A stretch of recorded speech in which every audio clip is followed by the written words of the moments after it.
Årets lydpris. Jens Schønemann Poul driver Sjakustics.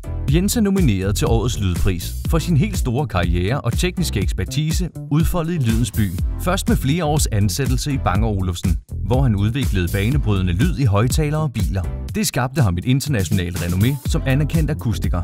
I Sjakustisk regi kombinerer han sin dybe viden om akustik, signalbehandling og elektroakustik, og har gennem tiden leveret skræddersyede løsninger til en bred kreds af nationale og internationale kunder, blandt andet Bang & Olufsen, Dynaudio, Virtue, AMG og Audi. I år har Jens spillet en central rolle i udviklingen af Lyngdorf-gruppens nyeste brand, Radiant Acoustics, og den anmelderroste højttaler Clarity 6.2.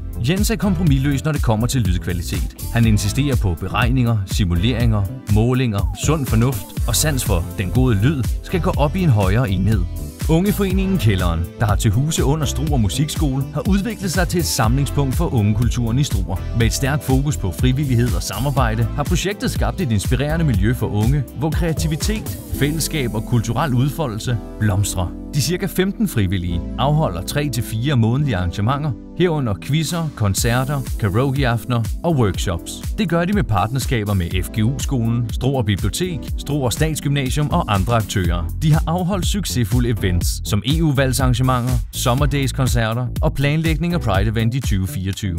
Gennem et samarbejde med Kulturcenter Struer har de derudover afholdt 2 større og vellykkede arrangementer i Folkets Hus for et yngre publikum, end vi ellers ser i de lokaler. Kælderen har på kort tid skabt et inspirerende og inkluderende unge kulturmiljø, der engagerer unge, styrker fællesskabet og bidrager til Struers kulturelle profil.